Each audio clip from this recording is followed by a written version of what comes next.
আচ্ছা, প্রথমত কালকের যে সাংসদদের নির্বাচন কমিশনের অভিযান নিয়ে আপনারা প্রশ্ন করেছেন, আপনারা দেখেছেন যে কালকের যে প্রোটেস্ট র্যালি ছিল সেটা অত্যন্ত শান্তিপূর্ণ ছিল।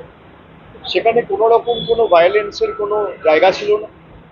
লোকসভা রাজ্যসভা মিলিয়ে প্রায় 300 জনের বেশি পাবলিক রিপ্রেজেন্টেটিভ এবং ম্যাক্সিমামটাই নির্বাচিত সাংসদ, মানুষের প্রতিনিধি, তারা সকলে মিলে নির্বাচন কমিশনের কাছে আমাদের সবার বেসিক 5-7টা প্রশ্ন রয়েছে, তার জবাব চাওয়ার জন্য নির্বাচন কমিশনের কাছে আমরা শান্তিপূর্ণভাবে মিছিল করে এবং দলমত নির্বিশেষে অপোজিশন যে পার্টিগুলো রয়েছে সবাই মিলে ঐক্যবদ্ধ হয়ে কালকে মিছিল করে গেছি। তাদেরকে নির্বাচন কমিশনের অফিস অব্দি অ্যালাউই করা হয়। মহিলা সাংসদদের জোর জবরদস্তি চুলের মুঠি ধরে ডিটেন করা হয়েছে। এমনকি পুলিশের বর্বরতা বা পুলিশের অতি সক্রিয়তা দিল্লি পুলিশের আপনারা দেখেছেন। আমরা 100 দিনের কাজের টাকা নিয়ে যখন দিল্লিতে যন্তর মন্তরে বিক্ষোভ সভা করেছিলাম, সেখানেও প্রায় 10,000 পুলিশ দিয়ে মহিলা, বিশেষ করে তপশিলি এবং জনজাতি মূলবাসী যারা এবং এসসি এসটি জনপ্রতিনিধিদের যেভাবে কেন্দ্রীয় সরকারের অধীনে থাকা, স্বরাষ্ট্রমন্ত্রীর অধীনে থাকা দিল্লি পুলিশ নিগৃহীত করেছিল, আমরা সকলে সেটা দেখেছি। গতকালও যেটা করেছে, এটা থেকে স্পষ্ট যে নির্বাচন কমিশনের কাছে কোনো উত্তর নেই, কোনো জবাব নেই। যে 4-5টা বেসিক আমাদের তরফ থেকে প্রশ্ন রাখা হয়েছে, যে এতদিন পরেও 2025-এ আমরা এসে কেন আমাদের ডিজিটাইজড ভোটার লিস্ট দেওয়া হবে না, কেন জোর জবরদস্তি এসআইআর করা হবে, বিশেষ করে অপোজিশন রুল যে স্টেটগুলো রয়েছে যেখানে বিরোধী রাজনৈতিক দলগুলো ক্ষমতায় রয়েছে। এবং আমি ইলেকশন কমিশনের কথা যদি ঠিক ধরেই নিই যে ভোটার লিস্ট বা ইলেকটোরাল রোলে অনিয়ম বা গরমিল রয়েছে, আমি তর্কের খাতিরে ধরে নিচ্ছি যে তারা ঠিক বলছে, তাহলে প্রথম ধাপ কি হওয়া উচিত, যে এই ইলেকটোরাল রোল বা এই ভোটার লিস্টের বেসিসে যারা নির্বাচিত হয়েছে এবং যে সদ্য সমাপ্ত 1 বছর আগেকার লোকসভা নির্বাচন এই ভোটার লিস্টের বেসিসে হয়েছে, এই ভোটার লিস্টের বেসিসে দেশের প্রধানমন্ত্রী নির্বাচিত হয়েছে, এই ভোটার লিস্ট যেখানে ইলেকশন কমিশন বলছে ভুল, অনিয়ম, গরমিল রয়েছে, এই ভোটার লিস্টের বেসিসে দেশে সরকার তৈরি হয়েছে, প্রধানমন্ত্রী থেকে স্বরাষ্ট্রমন্ত্রী থেকে প্রতিরক্ষা মন্ত্রী থেকে সবাই হয়েছে। পুরো ইউনিয়ন গভর্নমেন্টকে রিজাইন করা উচিত। এবং আমাদের রাজ্যের মুখ্যমন্ত্রী, দলের সভানেত্রী মমতা ব্যানার্জি 27শে ফেব্রুয়ারি নেতাজি ইন্ডোর স্টেডিয়ামে প্রথম এটা ধরেছিলেন যে এক ব্যক্তির একই এপিক নাম্বারে গুজরাটের ভোটার লিস্টে নাম রয়েছে, আবার উত্তরপ্রদেশে রয়েছে, আবার বাংলায় রয়েছে। কংগ্রেসের তরফ থেকে যে সাংবাদিক বৈঠকটা করা হয়েছে সেখানে স্পষ্টত দেখানো হয়েছে যে একই ব্যক্তি একই দিনে একবার বারাণসীতে ভোট করছে, একবার কর্ণাটকায় গিয়ে ভোট করছে। একই একই এপিক নাম্বারের একই নামে 5 জন 7 জন 10 জন করে ভোটার 10টা আলাদা পোলিং স্টেশনে তিনি ভোটাধিকার প্রয়োগ করেছেন। আর এই ডেটা তো তৃণমূলের বা কংগ্রেসের নয় বা অন্য রাজনৈতিক দলের নয়, এটা নির্বাচন কমিশনের ডেটা। তো এই উত্তরগুলো কে দেবে? আর নির্বাচন কমিশনের উপর যদি প্রশ্ন ওঠে, বিজেপি ডিফেন্ড করবে কেন? বিজেপির দায় কি? নির্বাচন কমিশন তো নিরপেক্ষ। তথাকথিতভাবে যদি তারা এতটাই নিরপেক্ষ থাকে, তারা সব এমপিদের সাথে বসবে। এই এমপিগুলো তো বানের জলে ভেসে আসেনি, নির্বাচন কমিশনার মনোনীত, আমরা নির্বাচিত। আমাদের 20 লাখ 22 লাখ 25 লাখ মানুষ ভোট দিয়ে তাদের ভোটাধিকার প্রয়োগ করে আমাদের নির্বাচিত করেছে। আর ইলেকশন কমিশনকে প্রতিনিধি করে সরকার পাঠিয়েছে তাদের হয়ে কাজ করার জন্য। যে কটা প্রতিষ্ঠান আছে সব কটা প্রতিষ্ঠানকে তাদের কৃতদাস এবং কল্পিবাহকে পরিণত করেছে এই বিজেপির সরকার। যাবে হবে, কেরালে হবে, সব জায়গায় হবে।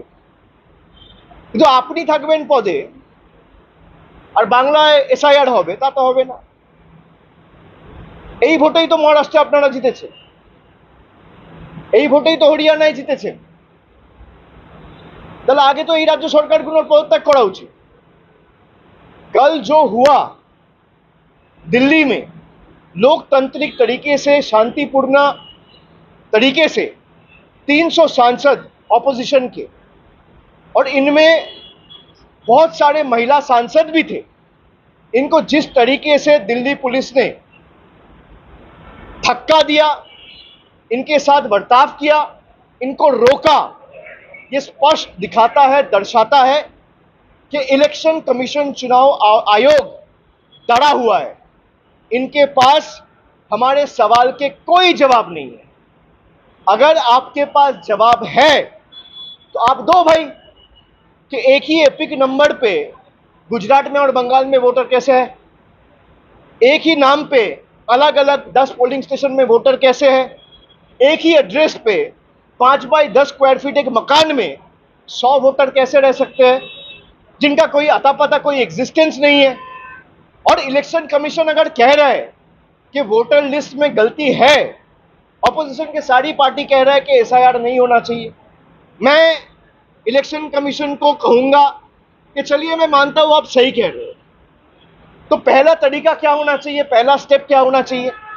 इसी इलेक्टोरल रोल और वोटर लिस्ट के आधार पे देश का प्रधानमंत्री चुना गया है 1 साल पहले।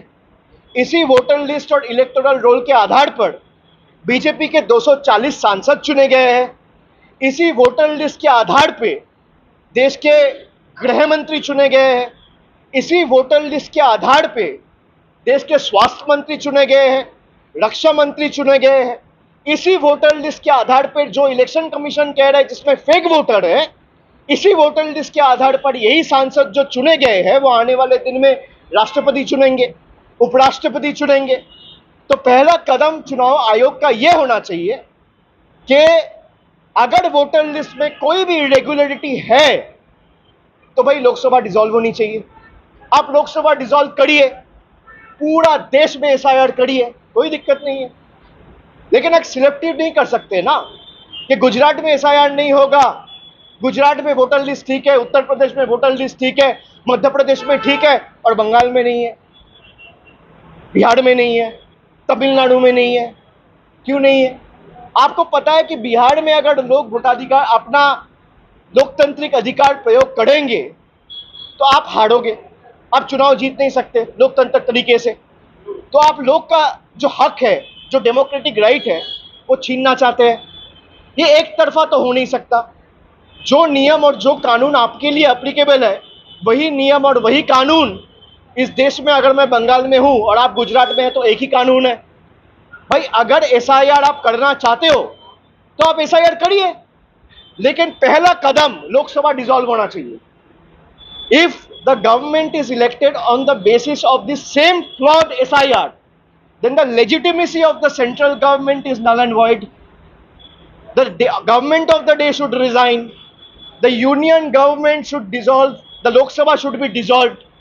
आप लोकसभा डिसॉल्व करिए, पूरा देश में 140 करोड़ के देश में, पूरा देश में, हर एक प्रदेश में आप एसआईआर करिए, कोई दिक्कत नहीं है। आप इसी वोटर लिस्ट के आधार पे चुन के आए हो 1 साल पहले और आप कह रहे हो बंगाल में वोटर लिस्ट गलत है लेकिन गुजरात में सही है, बिहार में गलत है लेकिन यूपी में सही है। भाई अगर गलत है तो आपके ऑपोजिशन, हमारे ऑपोजिशन जितने भी दल हैं, वो स्पष्ट आपके पास सबूत के बदौलत आपके पास इंफॉर्मेशन रखा है कि वोट चोरी कर्नाटका में भी हुआ है, यूपी में भी हुआ है, गुजरात में भी हुआ है और बिहार में भी हुआ है। और बीजेपी ने वोट चोरी करके इलीगली, अनएथिकली, अनकॉन्स्टिट्यूशनली पावर में आया है।